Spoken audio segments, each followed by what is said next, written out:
Hello everyone, today we're going to be covering hexadecimal numbers and ASCII. These are very important topics in computer science. They're not directly linked to Python, but they are linked to computer science, and as a consequence it does have a lot to do with Python.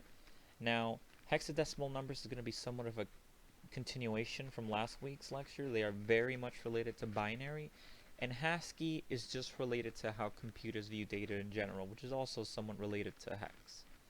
Now throughout this video we won't be doing a lot of coding, but there will be a couple of coding segments where we do some convergence between hex and decimal, and we also showcase some ASCII conversion as well as some ASCII manipulation in code. However, most of the video would be a lot of concepts, a lot of math, so to speak, and conversions. This video might be a bit difficult on your first view, but I recommend watching it a couple times, rewatching segments that don't make a lot of sense, and just asking us any questions if you have any other lingering doubts or just questions in general.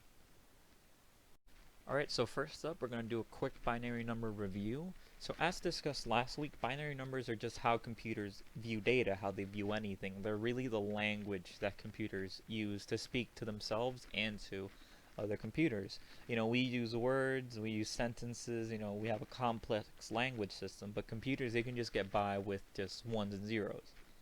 Now, binary numbers, they're just numbers that are expressed in base 2.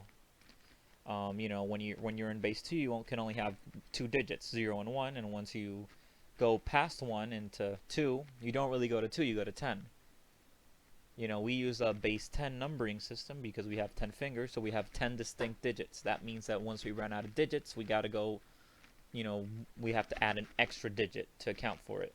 So we go 0, 1, 2, 3, 4, 5, 6, 7, 8, 9. We don't have anything else after 9, so we have to loop back over to 0 and add a 1 to the next column. So now we have 10. And then it's 10, 11, 12, 13, 14, 15, 16, 17, 18, 19. We don't have anything past 9, so we loop back to 0, and we add 1 to the next column. And so on and so forth. That's why we count the way we do, and for binary it's just the same. Now computers use binary to signify on and off. 1 is on, 0 is off.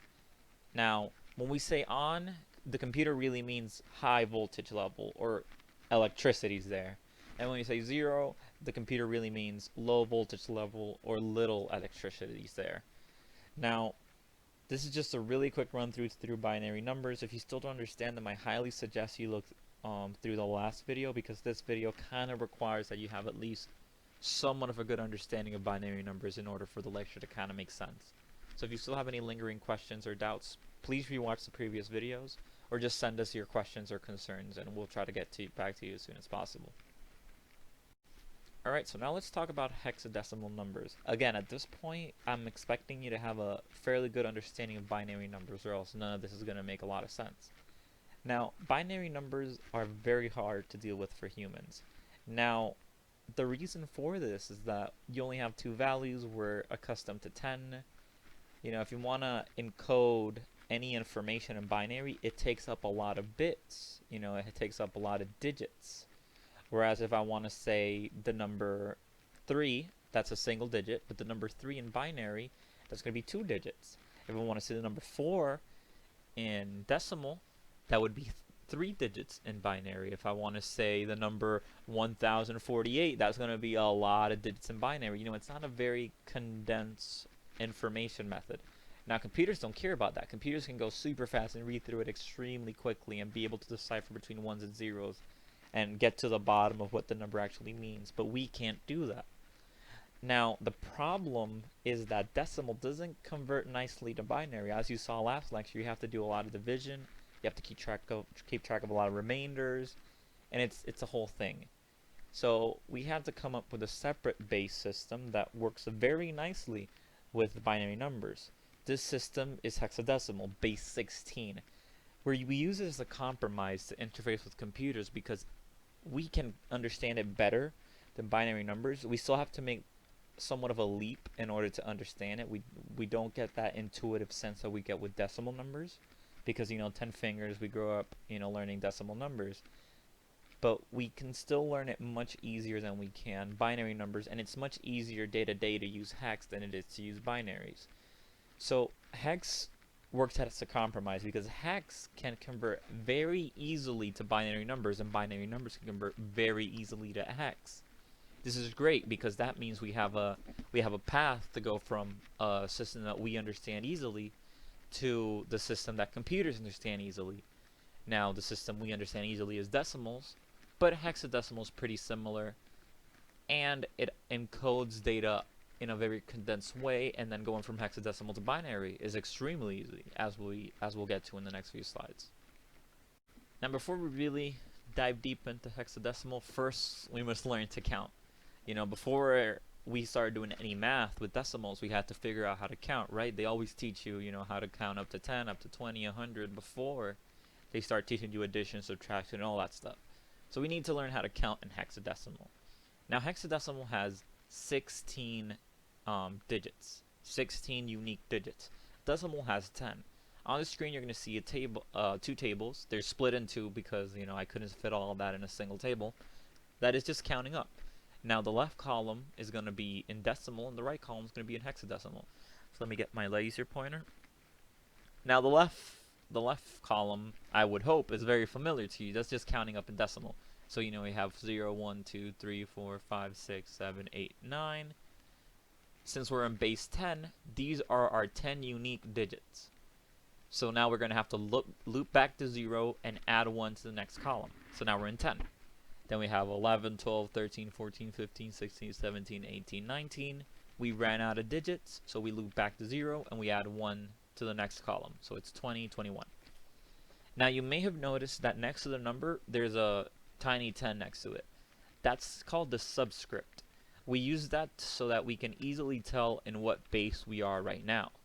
Because if you notice, over here in our hex, we have 2 base 16. We have to know what base that is because we can tell just by looking at it. If I have a 2, I don't know if that's base 2, base 16. I don't know what base it is, so we have to use this to, you know, denote it. Now, starting the earlier numbers, it doesn't matter. They correspond 1 to 1. So if we start counting hex, we have 0, 1, 2, 3, 4, 5, 6, 7, 8, 9, just like we do for decimal, and they correspond to the same thing. However, after 9, we still haven't run out of digits. Hexadecimal has 16 digits. We've only used 10. Now the next digits are A, B, C, D, E, F. The reason we use A, B, C, D, E, F is that we ran out of numbers. We normally have just 10 distinct digits, but this counting system, this numbering system, needs 16.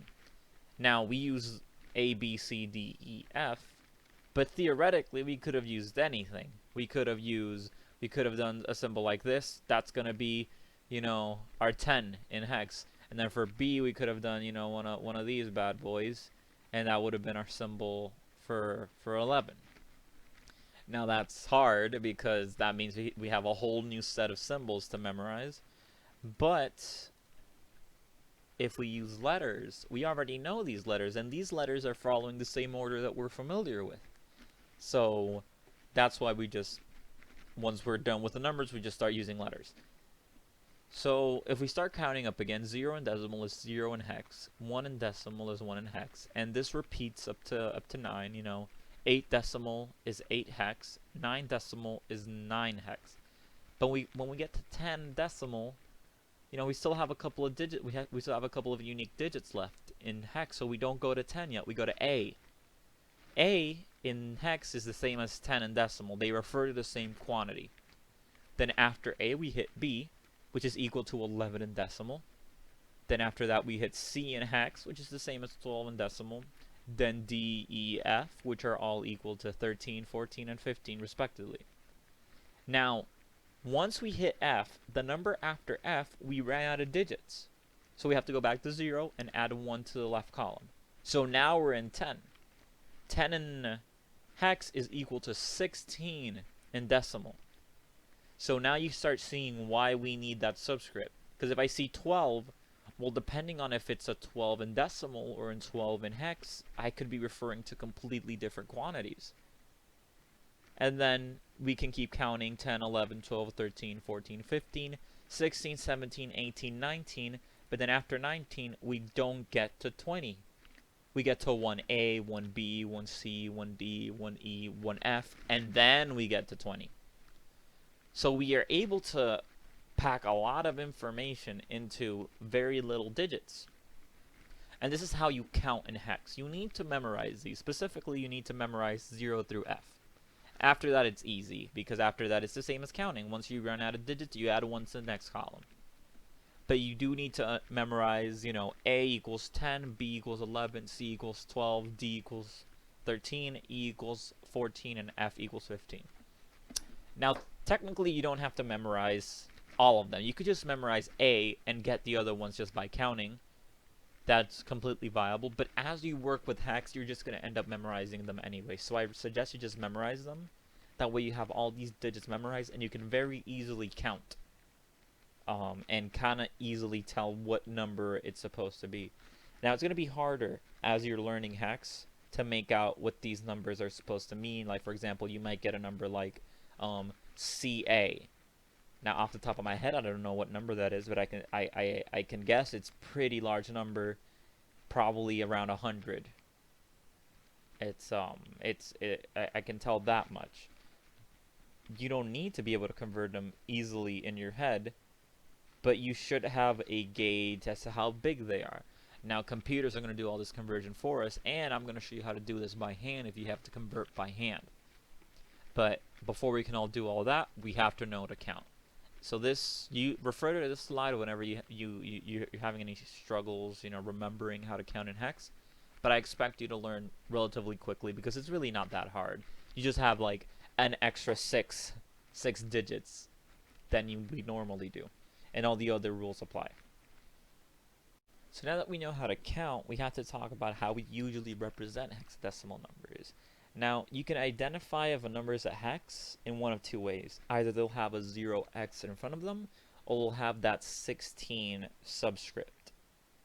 Usually in computer science, we use the OX, because that's typically how we represent them in computers. It's easy to write out. You know, you don't have to use any formatting stuff to type OX. You just type 0 and X on your keyboard and you have it. To do that little 16 thing, I had to go into PowerPoint, you know, insert an equation and do a bunch of stuff. But computers, they don't really care about stuff looking pretty, so they just do the leading OX as default, because it just has less overhead involved with doing that. Now, in CS, you'll typically see OX over the subscript 16, but you need to be familiar with both. Now, throughout this presentation, I'm going to refer to both. They both mean the exact same thing. OX 1BA and 1BA subscript 16, they are referring to the exact same thing. They refer to 1BA in hex. Okay, so now we have to start talking about conversions between decimals and hex. Now, last week we saw how to convert from decimal to binary, and the process is pretty much the exact same thing, except we change the number we divide by. Now, last week we would divide by 2, write down the remainder, and then we repeat until the result of the division is 0, and then we write up the remainders. We're going to do the exact same thing, but instead of divided by 2, we're divided by 16. So if you want a more in-depth look at this, I suggest looking at the previous video, because right now we're just going to jump right into an example so you guys can see how it's done. But the process is exactly the same as a binary, just replace with 2 with the 16. Alright, so on the screen we have an example right now. We're converting 43,829 from decimal to hex. So I have all the work written out already. If you want to see an example of somebody working a problem like this down, you know, step by step, I suggest going to the last video that does it in binary, and again, it's pretty much the same thing. But the process is as follows. You start off with the number, the original number, and you divide it by 16. You write down the quotient, which is the result, you know, which is 2,739, and then you write down the remainder. Now remember, when you divide integers, you're always going to get a whole number, and then you're going to get the remainder, which is how many was, you know, left over. Now, we take the quotient, and then we divide that by 16 again, and we write down both the quotient and the remainder. And then we repeat until our quotient is, our result is 0.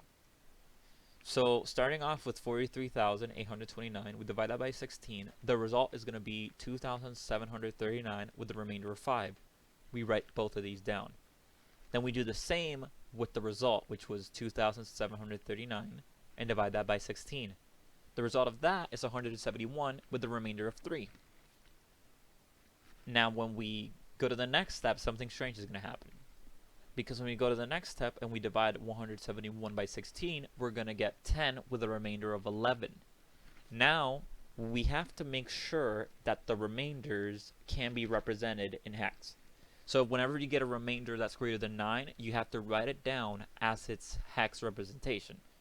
And if you remember, if we, let me count up, 0, 1, 2, 3, 4, 5, 6, 7, 8, 9, 10, 11, 12, 13, 14, 15. Now let's say these are decimals, and then here we have our hex. They start off exactly the same until we get to 9. After 9, stuff changes.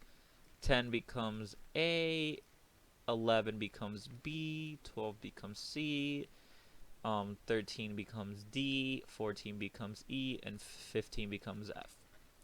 So whenever you run into a remainder that is greater than 9, you have to look up to see what letter corresponds to. So 11 corresponds to B. And then you keep going as usual. So we have 10. 10 divided by 16 is 0 with the remainder of 10. So we're done. And now all we do is we take those remainders we saw and we write them down. The remainder of 10 corresponds to A, so we have that A there. So we just write it down. So we have 10, B, 3, 5. Now you kind of need a calculator to do these types of conversions because the numbers are just so large. But they can still very easily be done with a simple 4-function calculator. And down here we have the final answer, as written. So the process is exactly the same as binary, as I've said a couple times already. It's just, instead of having a 2 here, we have a 16.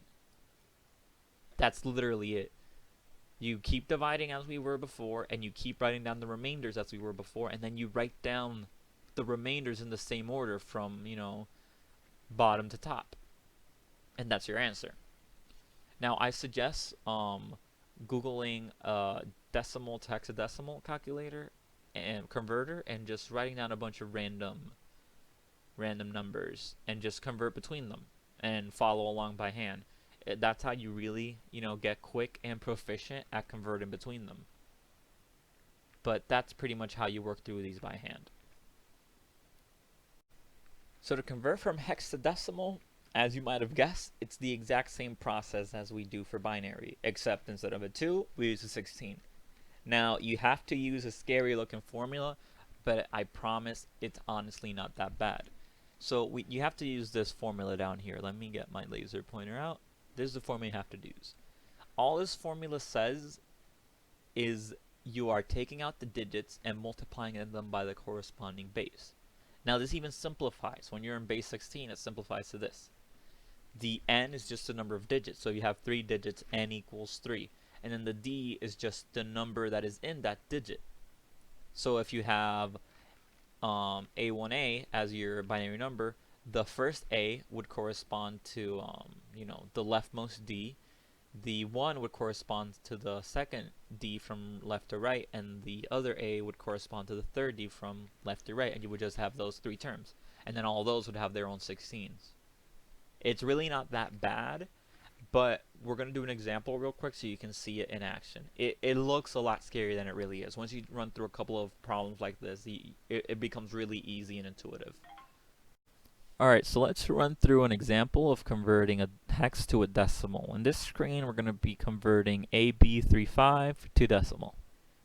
Now it's really easy. So you start off with AB35 and you split it off into its digits. So AB35 becomes A times 16 cubed plus b times 16 squared plus 3 times 16 plus 5. What's really happening here is that we are getting the individual digits out and we're multiplying it by its place. So a is in the fourth place from right to left, so we do 4 minus 1 to the power. B is in the third place, so we do 3 minus 1 to get that 2, and so on and so forth. It's really easy. It's just really a pattern to it, you know? So we get all the letters out and all the numbers out. And once we have them in the formula, we have to convert the letters to numbers as well. So we have an A, which corresponds to 10, and we have a B, which corresponds to an 11. If we had a C, D, E, F, we would also have to convert them to their own numbers. And then once you converted all the letters to numbers, you just plug this into the calculator. I don't know what 16 cube or 16 square is, so I just plug this entire expression into your calculator, and you're going to get the decimal representation of AB35 in decimal, which is 43,829. Now you can convert back to hex using the information on the previous slides to confirm, but that is pretty much how you do it. It's very simple. The expression on the previous page looks scarier than it is, so once you run through a couple of these examples, it gets very easy to understand, very intuitive. You just literally split up the digits and you count down. So if you have 4 digits, you count down from 3 on the 16s. A times 16 to the 3, then you go down 1, so it's B times 16 to the 2. Then you go down 1, so it's 3 times 16 to the 1. Then you go down 1, which is 5 times 16 to the 0. Anything to the 0 is 1, and anything multiplied by 1 it just stays the same. So that's why we don't have 16 to the 0 here, because it could get confusing if you're not familiar with it. But this is pretty much the same thing. If we had another digit here, we would just add another one. Let's say we had a 5 in front of here. If we had a 5, then we would just do 5 times 16 to the 4 plus, and then this whole other thing. And again, remember, really, there is a 16 to the 0 here, but this really becomes a 1, and 5 times 1 is just 5, which is why it's not there. And then this is really 16 to the 1, which is just the same as 16. Again, it's very easy, very intuitive, but the easiest way to understand this is to just run through a couple of examples yourself. And look up Google like a hex to decimal calculator to really help you, double check everything. And I suggest once you go from hex to decimal, go from decimal to hex. And that's an easy way to confirm. So before we bring back binaries to this lecture, I want to again re-emphasize why hex is important. So hex is important because we can convert to binary very easily in a human readable format. You can't convert easily from decimal to binary, but you can from hex to binary. And hex are a lot easier to read than, hundreds of ones and zeros, which can be represented in just a few digits in hex. Which brings us to our next benefit of hex. You can represent a very large number using very few digits. And again, the most important part is that they're much easier for us to understand than it is for us to understand binary. Alright, so let's do a quick refresher in counting in binary and hex. So all binary numbers in this slide have 4 digits. That's for a reason. We'll get into that in the next slide, but right now let's just practice counting again. So hex to binary, you only have 2 identical numbers, 0 and 1. Anything past 1, the numbers are different now. So, 0 in hex is 0 in binary, 1 in hex is 1 in binary. 2 in hex, we ran out of digits in binary, so we have to roll over and add 1 to the next one. So 2 in hex is, it's 1, 0 in binary. Then when we get to 3 in hex, we have 1, 1 in binary. Remember, you don't count leading zeros. Any 0 to the left, you just don't count. Now, 4 in hex is equal to 1, 0, 0 in binary. 5 in hex is equal to 1, 0, 1 in binary. 6 in hex is equal to 1, 1, 0 in binary. 7 in hex is equal to 1, 1, 1 in binary. Then we ran out of digits again, so everything resets to 0, and you add 1 to the left. Now we have 8 in hex, which is equal to 1000 in binary. 9 in hex is equal to 1001 in binary. A in hex, remember, when you get to 10 in hex, you don't roll over yet. You go to A. So after 9 comes A, which is equal to 1010 in binary. And then we hit B in hex, which is 1011 in binary. Then we hit C in hex, which is 1100 in binary. Then we hit D in hex, which is 1101 in binary. Then we go to E in hex, which is 1110 in binary. And then we hit F in hex, which is 1111 in binary. Now, memorize this, or at least have it handy at all times. Or at least, if not even that, be able to write it out relatively quickly. When converting to binary and hex, you need to know this table. You need to either know it, have access to it, or be able to create it yourself. But this is pretty much how you count in binary and hex. Now, the reason I went over it again is that you'll see that this is a critical part of converting between any of these two. Now, if you want to convert from hex to binary, it is very easy. All you have to do is separate all the hex digits, write down their binary representation, and then put all the binary strings together. That's literally it. That's all you have to do. There's no math involved, no division, no calculations, no nothing. You just separate the digits, write down what they are in binary, and put them back together. We'll see exactly how to do it in the next slide. So for example, let's say you want to convert from AB35, which is in hex, to binary. First, we split up all of the digits. So we split up AB35, and then we write down what they are in binary. We can use the table for that. So A is, 1010. If we look at the table, yep, that's what the table says. Then B is 1011. If you go back to the table, that's what the table says. And so on. You do that for every single one. Then all you do is you replace the hex digit with in the original number with the binary representation.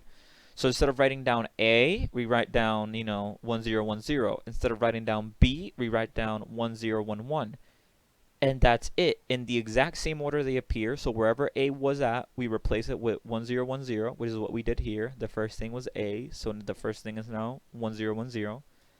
Then for B, we do the same thing. It's going to be 1011. We go in the string in B, and we replace it with 1011. Then 3 ended up being 0011.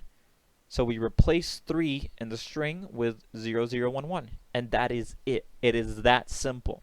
That is how you go from hex to binary. No math, no nothing.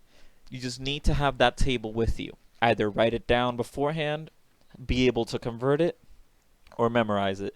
The best method is to memorize it, or at least memorize parts of it so you can quickly get the other parts.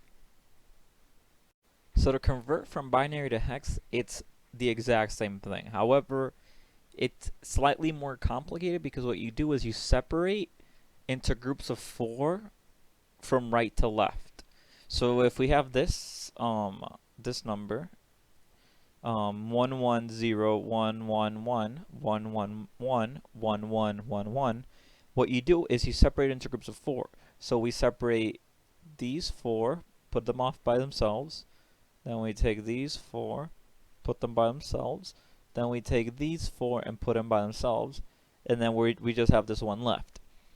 Now we have to have them in groups of 4, so what we do to make up for that is we add 3 leading zeros. Remember, if you have a number like 05, 05 is the same as 5. The 0, any leading 0 is ignored. So we just put those zeros to make it easier for us. At this point, we do the exact same thing we just did, just the other way. We write down all these groups of 4s. So 0001, we write it down, 0001, and then we write down the hex representation of it, so 1. And then we do the same for each of them, and then we plug them back in. The exact same thing we just did to go from hex to binary, we do from binary to hex, just the other way. So 1011, that's B, 1111, that's F, and 1111, that's F again. And we can see that by looking up the table up here. 1111, that's F, and then 10, 11, 1, 0, 1, 1, that's B. So all we do is just plug them back in. So 0, 0, 0, 1, that's 1, so we put 1, and then 1, 0, 1, 1, that's going to be this. So that's B. So let me write them down here, and then there's 3 zeros here. So that's 1. And the next 4 are going to be F. And the next 4 after that are going to be F. And then you just write them down. It's that simple. No math, no nothing. You just need to be able to count, and that's it. Super easy to convert between hex and binary to hex. Now you can use hexadecimals in Python very easily by just using the hex function. The hex function, all it does is that you give it a decimal number and it returns to you a string with the hex representation. Now in the background, Python uses hex for a lot of things, you know, but directly on the top level, the level that we see when we're coding in hex, it's not seen all that much unless you want to use it for something. But you can make functions that convert from hex to decimal, hex to binary, use hex to store certain representations of things. You can use hex for a lot of things in programming. They are immensely useful in a bunch of different languages.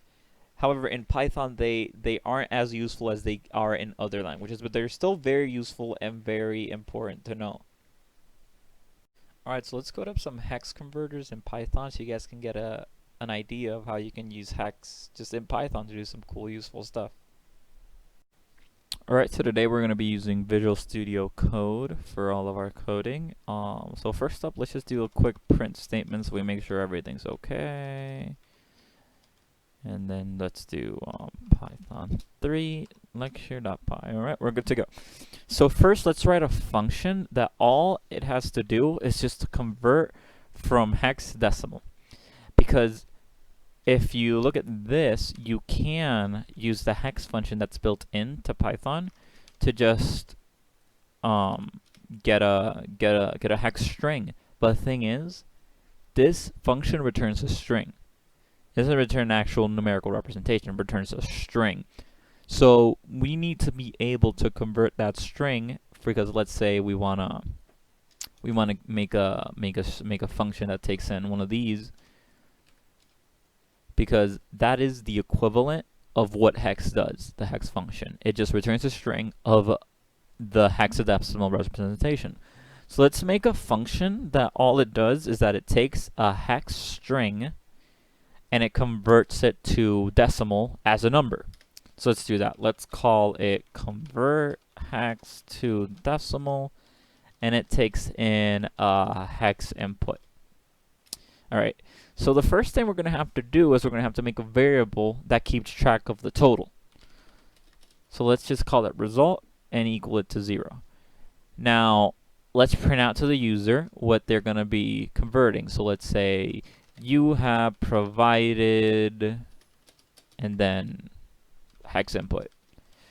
So let's see how this is looking so far. Let's just run this function with hex 105. So let's see. So it says hex 105 is equal to OX9B, and we could have just sent out the string directly ourselves, but I don't know what the previous number was in hex, so I had to use the function. Now what we do now is that we're going to have to iterate through it and do some quick math stuff. So here's what we're going to do. We need to convert this string into a list just to make our calculations easier. So let's call it hex list, and let's just make it an empty list, right? So now what we're going to do is we're going to empty out the string into the list. So let's do that. For x in hex input, we're iterating through the string character by character. And then all we're doing, we are just appending to it. So let's append x. And then let's just print out x. I mean x hex list. Let's just print it out. So when we print it out, we get OX9B. Which is, let's just do this for now. Let's do OX12345, so we can easily tell if it was right. So we get OX12345.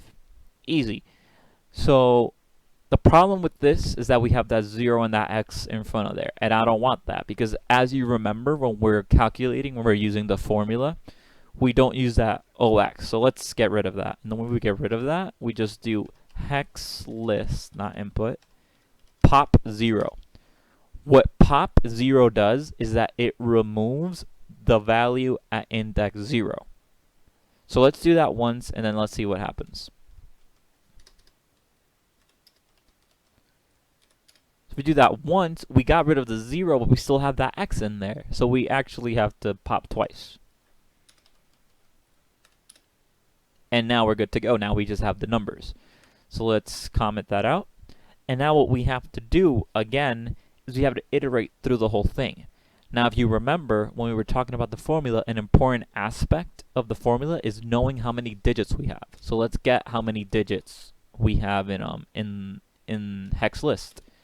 So an easy way to do that is just to get the length of hex list, because hex list is going to contain each digit of hex input. So doing the length of hex list gives us how many digits we got. So now we have how many digits. In this case, digits should be 1, 2, 3, 4, 5. So let's print that out so that we know that everything's working correctly. Yep, it's working correctly. So let's, take that out. And let's see if I can put some comments in here. So let's do converting string to list, and then this is removing OX from list. This part removes O, and this part removes X. Now what this part does, it gets length of hex number. That's pretty much all it does. How many digits? Because that's going to be important for our equation. Now all we have to do is we just have to run through the, let's call this digit. We just have to, actually no, let's call it number. We have to run through every element in the hex list. And now what we need to do, we need to remember that hex list could have some letters in there, because this is a valid hex number. And if we run it, we're gonna, let me comment this out. If we run it, you're gonna see that we have a letter in there. So we have to account for that. So if we do for number in hex list, we're gonna want to do certain things if the current number we're looking at is a letter. So if number is A or number is A, I'm just doing that to account for lowercase and uppercase numbers. We're gonna want to do current digit equals 10. Now current digit is just gonna hold the value of the current digit. That's all it's doing. And we have to do that for all of these possible letters. And the letters are just from A through F. So this can be done relatively quickly. And it's going to be current digit's going to be 11. And then let's just repeat that for all of them. Let's go back here. And then that's going to be C, D, E, one more. F, so that's going to be 15, 14, 13, 12, 11, and then it's going to be C, D, E, F. Now what this is going to do is that as we are going through each digit in the hex number, it's going to convert it to its numerical representation. A is equal to 10, B is equal to 11, C 12, D 13, E 14, and F 15. So we need to do this to convert. Now, if we're given a valid hex number, if it's none of these, it just has to be a number from 0 to 9. We're assuming we're going to get a valid hex number, so we're not going to worry too much about that. But if it's a valid hex number, then to convert a string that is a number, or a character that is a number, to just a regular number, all you have to do is this. So you just do this, and you're done. Now, what we just did, all this function does is that it takes out the digit, each individual digit, and just puts in current digit what its actual value is. We still have some stuff to do.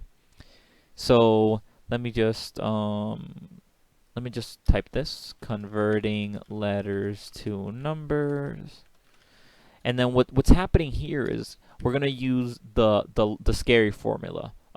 Represents long conversion formula, or just conversion formula. That's that formula that I showed you guys earlier in the slides, which looks kind of spooky, but it's really not. It's not that bad once you start using it. Now all we have to do once we get out of this if-else tree, current digit is going to hold the actual numerical value. Now all we have to do is we have to store it into result. But we're going to be doing a term at a time, right? Since we're doing a term at a time, we have to keep result as a running total. So we do result gets old result plus something else. Now, all we're doing is 16 to the power. The way you do powers in Python is just do asterisk asterisk. And then we're going to do digits minus 1. So remember, if we have 4 digits, the first term, the power, is going to be 3. So we need to subtract 1 from it. And then we just multiply it by the current digit, right? And then once that's done, we have to decrement digits. We have to subtract 1 from digits because we start going down. And then if we do this, this should work. Let me comment this. Let's say doing base formula calculation for current term, and then decrementing digits count. And then that's pretty much it. That's all we really have to do. So let's see what happens. Once we leave this this for loop, let's print out the result. Let's print out what should we print out? Let's print out hex input is equal to, and then we just do str result. And then let's just return result for good measure. So let's try that. Let's see what happens. Let's see if this works. Okay, it says that OX12345AB is equal to 190888811. I don't know if that's true. Let's find out. Let's do hex, and then let's put in that number to see if that's true. And yep, that's true. So an easy way to compare is just let's do the hex of 0. See what happens when we do the hex of 0. Do the hex of 0, we get 0x. Let's do the hex of 9. We do the hex of 9, we get 9. That is what we expect. Now let's say we're doing the hex of 10. We expect A, so let's see if everything behaves properly. So 0xa and then 10. Everything's behaving properly. So let's convert from 255 to hex and then go back to decimal. So 255 is equal to OXFF, and we end up with 255 again. So our function is working properly. When given a string, it just does what it needs to do, and it converts it to decimal. Now that was pretty interesting, but what if we want to go the other way? What if we want to go from decimal to hex? Well, if you want to go from decimal to hex, it's similar, but since we're dealing with strings here, it gets a little bit tricky. But let's just run through that. Let's actually do a couple more of these. Let's do 1000 in hex. 1000 in hex is 3 E8, and once we do all of our calculations, we get 1000. Let's do what number could we do? We could do 1 BFF OX, of course. We get 7167. Perfect. So everything's looking like it's behaving. Everything looks like it's working the way we expect it to. But now let's make a function that goes the other way. So let's do define, and let's call it convert decimal to hex, and let's give it an input decimal. Now we're gonna actually be giving it a number, not a string here, so it's gonna make calculations a little bit easier. But since we're gonna be outputting a string, let's first make an empty string. when you do this, you just kind of have an empty string variable that you can append to and do stuff. But this is how you make an empty string. Let's comment this. Creating empty string to add solution. Then we're gonna have to have a couple of variables ready to go. So let's have a current remainder variable because we're gonna have to keep track of that. And let's make a special case. Let's say if input decimal equals to 0, let's just print out, print, what should we print? Let's print out, or in fact, let's not print out yet. Let's do hex result is just going to get 0x0, and we're just going to print out str input decimal is equal to hex results. Let's do that. Let's see if this works for what we want it to work. Oh, and then let's return hex results. So let's do convert decimal to hex. Let's give it a 0, and then let's see what happens. Okay, so yeah, that's working. Now if you do a 1, nothing's going to happen because we haven't gotten that far yet. Yep, perfect. So now, if it's not 0, then we're going to do some other cool stuff. If it's not 0, if you remember the process that we do where we divide by 16 until we see a 0, that's all we have to do. So all we have to do is, let's use input decimal as the thing that keeps track. So while input decimal is not 0, we're just going to do stuff. So the first thing we're going to do is we're going to get the remainder of input decimal divided by 16. So remember, when you want to do remainder, you do the modulus symbol, which is just that little percentage sign. Afterwards, we're going to have to do something similar that we did. So up here, you saw how we had to account for A, B, C, D, E, F. Well, here we're doing the same thing, but the other way. We have to account for 10, 11, 12, 13, 14, 15. So what we're going to do is we're just going to do if current remainder equals 15. Well, that means we hit an F, right? That means we have to add an F to our string. So we do F result, and then it's going to be equal to F plus hex result. When you add strings together, what you do is you just combine them. So what we're doing is we are adding the letters as we find them to the start of it. So we're kind of writing it backwards. The reason we're writing it backwards is because that's kind of how you write the final solution at the end when you do it by hand. So we have 15 ready to go, right? Now the next one is going to be 14. So let's just do this. 14, and then that's going to be D. And now let's just run through this. I think that's everyone. Let's see, 12, 11, and 10. Yes, sir. So now let's write all these. Oh, I think I went one over. Oh no, A, B, C, D, E. It wasn't D, it was E. So now we have everything here.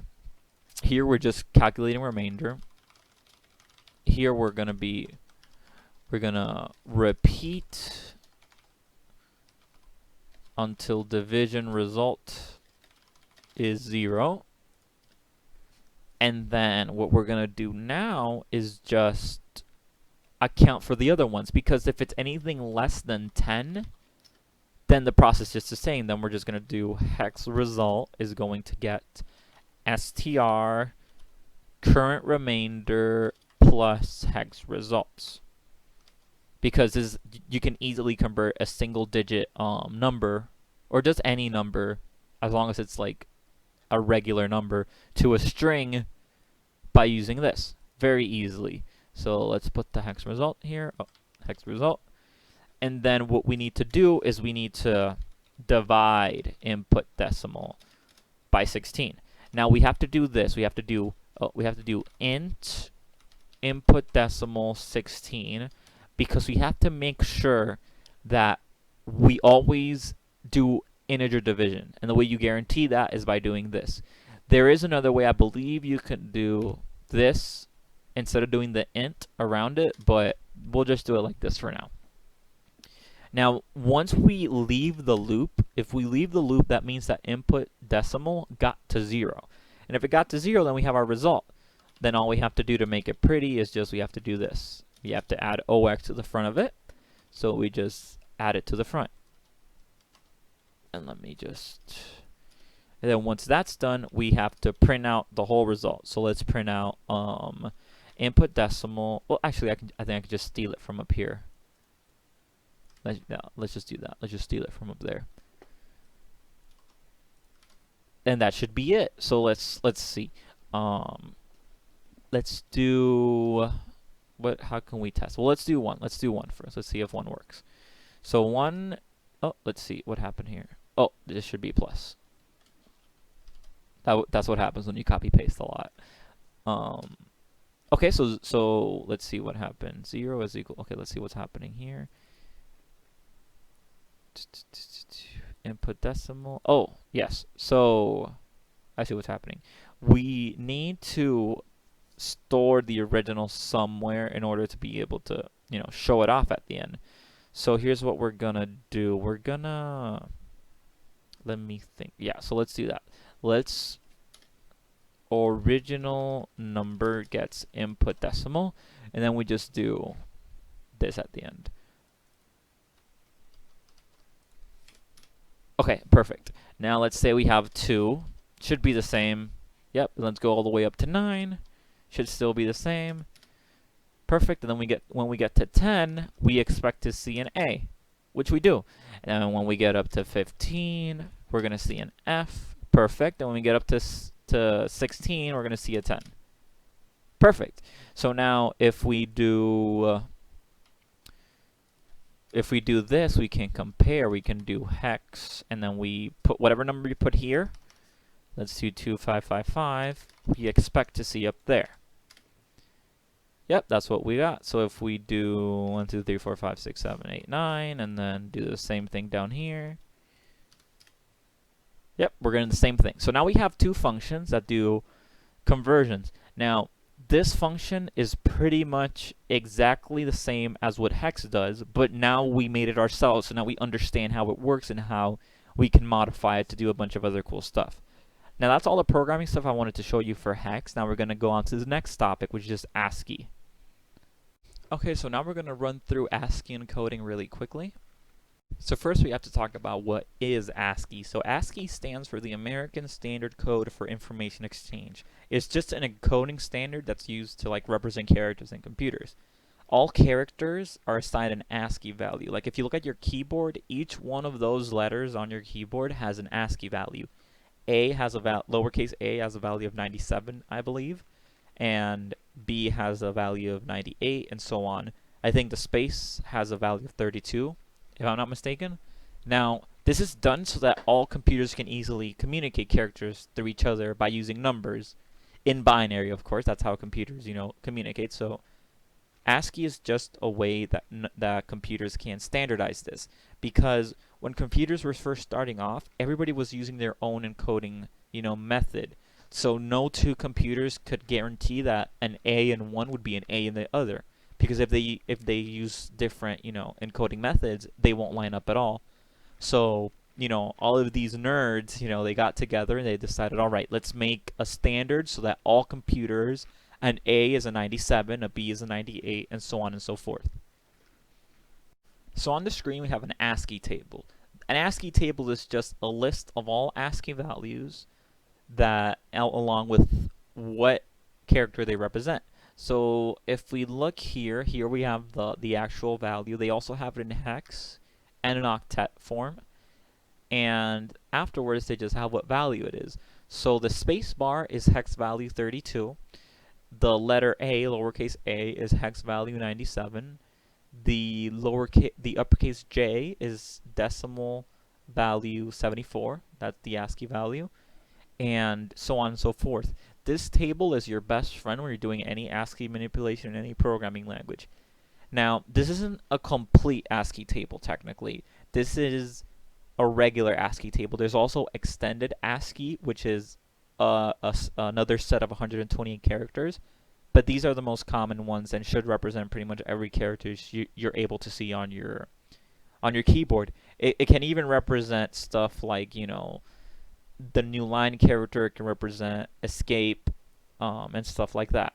Now, this table, you should have it handy whenever you're doing any ASCII manipulation or any coding that has to do with ASCII.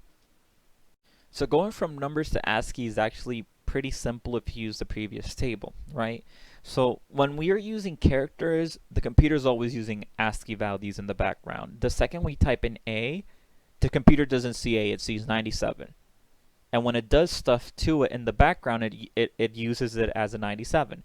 Now when it presents it to us, it knows that we don't want to see a 97, so it converts it to A at the last second, so we see an A. An uppercase H is a 72 if we look at the table, see it's 72, and a space is a 32. We go down here, 32 is the space. Now, this means that strings in Python or any languages are really just a series of numbers. For example, the string hello world with the space and the exclamation point is really this string of decimal numbers, or this string of hex numbers, whichever way you want to represent it.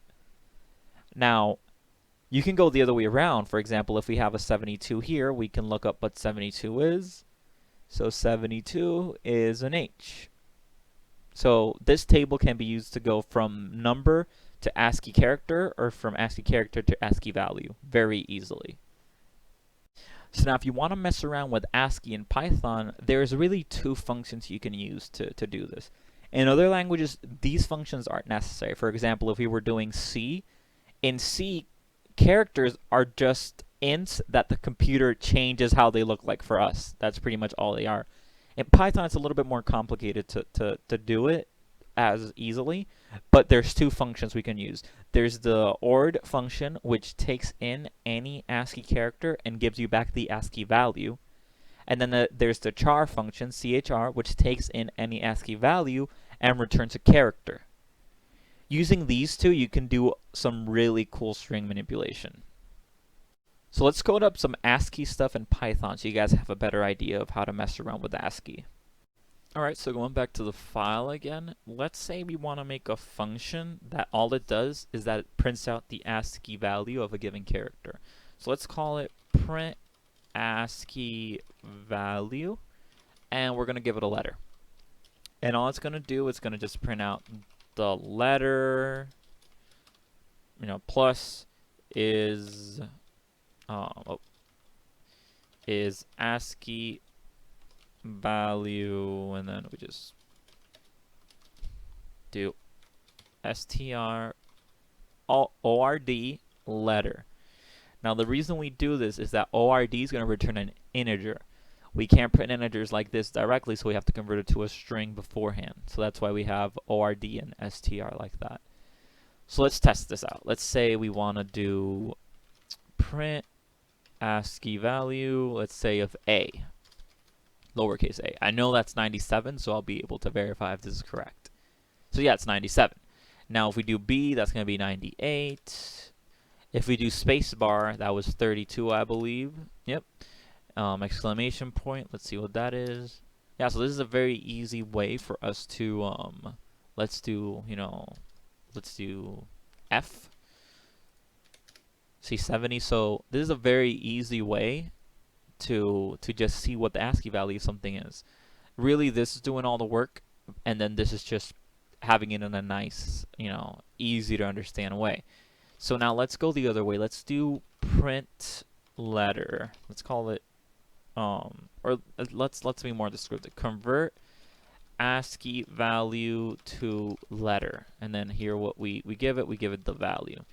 And then it's going to be very similar to this. Let me just copy this. But instead, it'd be the ASCII value is the letter, or the character, I guess would be a better way of saying it. Value plus the letter. Oh, I forgot to put letter here. Let me do that again. Oh, let me finish this first.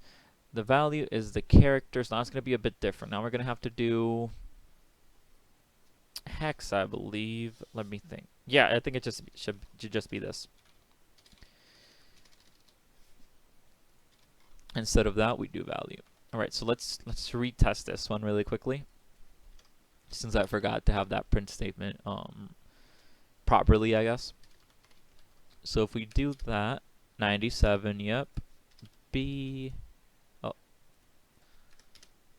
yep, it's 98, and then spacebar was 32. Yes, sir. So now let's go the other way. Let's give it a 97, and let's see if it gives us an A. Okay, let's see what happened here. Oh, see, we forgot to convert value to an int. I mean to a string. The value 97 is the character A, and the 98 should be B. Perfect. And then 32 should be a spacebar. Yep. Perfect. Now, this is just showing you how to convert. I haven't really figured out how to do some cool stuff. Now, the fact that we can map every letter to a number means we can do some mathematical stuff. Like, for example, what if we want to make a function that prints out the alphabet without us actually having to type out the alphabet? How can we do that? Well, it's actually very simple. We could do from X, from range from 0 to 26. You know, there's 26 letters in the alphabet. And then all we have to do is do something like this. The current letter is, let's do char. And then all we would have to do is just do this. Watch this. And then we just do X. So let's talk this through for a second. What this is doing, ORD, is converting A to 97 to its number. And then as we run through this loop, we're adding X to it. First, we're adding 0, so it stays at 97, and then char converts 97 to A, so we print out A. Then the next iteration, X is going to be 1, so we go in here, A becomes 97, we add 1 to it, so it's 98, and then 98 is equal to B, so char converts it to B. And then we just do this through the whole alphabet. We're going to be able to print out the whole alphabet just using 2 lines. So let's do that. Yeah, and see, we print out the whole alphabet perfectly. Now this is just a very simple way just to show off how you can use ORD and char and math to interact with ASCII values and do some pretty interesting stuff. So in conclusion, hex numbers are extremely useful because they kind of act as a go-between, as an intermediary between decimal and binary. So we don't have to worry about, you know, memorizing extremely large numbers in binary. You can just use the hex representation. They really act as a middleman between us and computers. Now, it is very easy to convert between hex and binary, which is one of the major reasons why it's so preferred over just using binary, because if we can convert so easily between hex and binary, we might as well just do it in hex where we can understand it much easier. Now, another very important point that we covered in today's lecture was ASCII encoding, which just is a way that computers represent characters. They just represent all characters as numbers. And we can exploit this to create some really interesting functions that act on like the mathematical relationship between all characters. You could do some pretty interesting stuff. The stuff we did on the last clip showing the coding, you can apply that to the conversion functions that we did earlier in this lecture, where we converted from hex to decimal. You can apply it there so that you can cut down on if statements and just make the code a lot more elegant. So that was it for today. This video again it can be very challenging, so please rewatch it as many times as you feel necessary. It's completely normal to understand. It's completely normal if you don't get it on your first view, if it's your first viewing. If you have any lingering questions, please get in touch with us. Send us an email, put a comment in the video, and yeah, good luck.